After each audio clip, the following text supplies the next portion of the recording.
Hi everyone, and welcome to another episode of the Green Tea Bakery. I'm your host Christine, and if you're watching this on video, you'll be watching me unpack and declutter, go through my suitcase because I am actually wrapping up my life in the US for now, at least. Technically, I stopped living here full time 2 years ago, but I still had a bunch of storage things, and now I'm finally actually going through all my storage things and leaving certain things with my brother, taking certain things, getting rid of others. But I'm actually looking at all my stuff for the first time in 2 years, and certain things I felt nostalgic are not that nostalgic anymore, and then others actually are very special, and I find true gems here, like a curling wand. You can barely tell anymore, but I curled my hair on Friday and it was so beautiful, and I was like, wow, I never done this before. Incredible. Anyways, that is not the topic of today. I want to talk about the topic of your expertise versus why it is so hard at times to apply it to yourself. And I want to use an example. So there are people who they're coaches, they're doctors, they're therapists, they're someone, someone who, I don't know, even marketing people who is really good at certain domain, right? And they share advice with companies, they give consultations, they just help others get really good at whatever they're doing, and like they see their gem. Also, you don't have to be an expert on this level. You can be just a loving, kind friend who can always say to your other friend who needs to hear this advice, like, hey, come on, I think you should, it looks like the best outcome for you is if you do this and this and that. Or if someone, for example, to me, comes with a business idea, for me, it's super easy to break it down into steps for them and be like, hey, this is like how you would start, this is so on, and this is so on.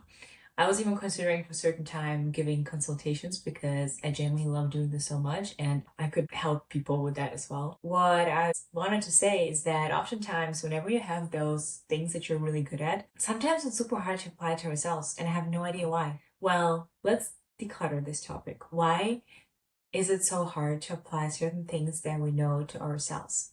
And I remember it goes back to when I was little and my mom would give me certain advice. Hey, um, I don't think the morals of this person, of your current friend, are that good. Your values are very different. I don't think she's a good friend or he's a good friend. When you're a teenager or a kid at this age, you don't really think about it. And then someone at school would tell me the same thing. I would come back, rave to my mom about this new fact I found out, and she'd be like, yeah, Christina told you this. Or situation happens and I realize like, okay, this person is actually not that good of a friend. But anyways, whatever. The point is that for some reason, I noticed early on, while my mom told me about this, is that why I should never listen to advice when it comes from me. Like, why do I need to hear it from someone else? And then I remember later on when in early 2021, I realized that I would like to try therapy because there were just a lot of things going on, and I felt like I would love to have some professional support. Not just, nothing too bad, but I just felt like I would love to try this out. And it was also very interesting because for the longest time, I didn't know therapy's a thing. Like, I didn't know that mental health was a thing until I was 19. I feel like I shared this story before, but before my college friends started talking about going to therapy, about what their therapist told them, I was like, why do you go there? Like, are we not okay? What's going on? And then later on, I just, started realizing, even throughout COVID, I felt something is off with me. Like, why am I feeling this way? I never thought that I might need therapy to just talk about things and get my mind wrapped around. I felt like I had very, like, a old school Slavic mindset about it, that what is wrong with you? Like, why are you going there? Can't you do something yourself? And I definitely believe there are very different therapists out there, but in 2021, through my mom's friend, I found this woman who I worked with for a few months.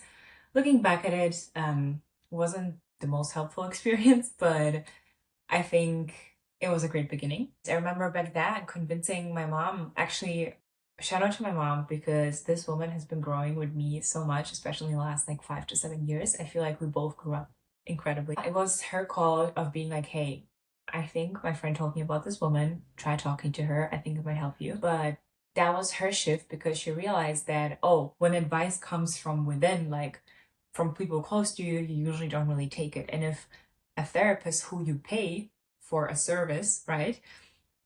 If she tells you the same thing, you're actually going to take it much more to heart. And I used to be like, ah, come on, this is not true. But actually, now I realize that it is. It is this really weird thing is that when something comes from the outside, and especially if you pay someone to give you advice, or you go to a workshop, to a class, something from outside, especially if it's paid, all of a sudden the value of this rises in your head. And for some reason, maybe also because you feel like this person's more objective because they don't know too much about you personal stuff. And if this advice comes from like a super close friend or like your mom or yourself, it feels like it's not as, maybe a lot of emotions are mixed, a lot of different theories, a lot of different thoughts here I'm playing with. But the most important things, right? So these are previous stages of this topic that I thought about. Like, why is it that sometimes one thing your therapist says will stick to you versus, especially if you treat therapy as like a boot camp, where that's how I do it whenever I feel like I need some support. I go to therapy for 3 to 4 months and then I pause it. I kind of apply the knowledge. Same with coaching, same with any things like these. I usually do it for 3 to 4 months, really apply all the knowledge, and then take a break. And then again, if I feel like I need it, I go back. I realized that when it comes to certain things you're super good at yourself, why is it so hard to apply to ourselves? For example, when it comes to social media, for me personally, I can tell you what is a winning strategy. I can tell you how an account can do well, why someone is doing well, why is someone not doing too well, what they can change. But tell me, why is it so hard to do this for myself?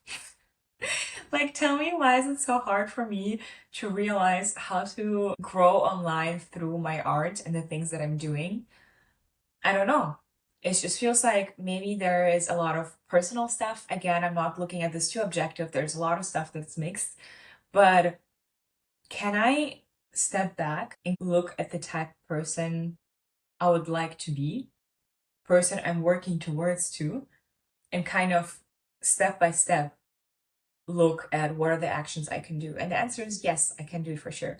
If you haven't gotten my train of thoughts, let me elaborate. Whenever we would like to level up or get to a certain point in life, it's about thinking, right, in our head, what does the point be? Where do we like to be? Who we want to be, how we'd like to behave, how we would like to feel. Going back to my previous episode, the thing about you are the price and carrying yourself as that, think about who you want to be, right? So for me, I really want to be an artist. I want to be a painter, a jewelry maker. I want to have my businesses on the side that I'm doing, but I want to be an artist as my main thing, as my main persona. And I would love to share it online through social media with the world. I would love to travel and paint. Honestly, these are my biggest things. If I can summarize all I just told you, I want to travel and paint. These are my biggest dreams, and I'm really excited about this. I'm really excited to build a life like this.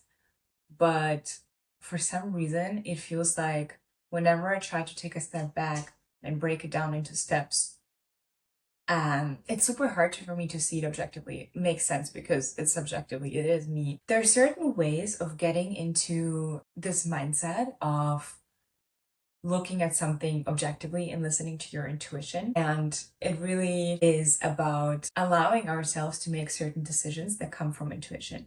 And with practice and time and practice, you're going to be able to tune into this inner knowing. And whenever you do those audits of your own life, you can just tune into different areas and feel and think what feels right. Geographically, where do I need to be right now? Professionally, what direction do I need to focus on? What exactly do I need to do right now? People, who are the people I want to surround myself with? And who is maybe a great friend, but right now I don't want to be around them. Not because you don't want to be around your friends, oh my god, no, for sure. But just because sometimes you feel more in tune with different people. And sometimes you need their energy, they need their presence to have a personal insight, to just have this great synergy together and recharge. There's always different scenarios. And I feel like getting to a point where you can listen to yourself and you can know what it is that you need to do is kind of the solution. So as you can tell, I didn't really have notes for this episode. I just sort of thought, why is it sometimes so difficult to apply certain knowledge that we know ourselves and we're very good at seeing it in others? Why is it so hard to apply to ourselves? And I think I just have the answer right now. It is about training your intuition to know what to do when. And yeah, I think this is it. And that's also why it's always so much easier to give advice versus lead by example. And that's something that I always say to people when they complain about someone or they say how they wish their son, daughter, spouse, partner, friend would do something. And I know they're not doing it themselves. And that's the biggest thing. I remember also reading The Let Them Theory by Mel Robbins, and there was a part about the best thing you can do is lead by example. And that's something that I always say, and I truly believe in this. So maybe that's also why the advice we give to people is usually the advice we need ourselves. Or another thing, the birthday wishes we usually give people, unless you're really tuned into them, it's usually the birthday wishes you need yourself. So if you wish someone stability and fun, random things I came up with, it's maybe because you're craving stability and fun in your life. If you wish someone, I don't know, more travels and great people in their surrounding, unless you talk to this person about, or unless you really know them and you're channeling it and you're like, hey, I know you really need really good friends and really good travels this year, usually is projecting what you want yourself. So yeah, I think it's about listening to ourselves and tuning in a little bit and seeing what are certain things we actually want and what are certain things we need to do. Because I'm a firm believer that we have all the answers within. We just need to surrender and listen to these answers. And yeah, doing mindful focus times is really important to get there. So yeah, anyways, thank you so much. These were all my thoughts. I realized I have not unpacked anything from the suitcase I told you I'm going to be unpacking, but that's okay. And yeah, I'm going to do an audit of myself and listen to my inner knowing of what it is that I need to do to get closer to that higher self I want to get to.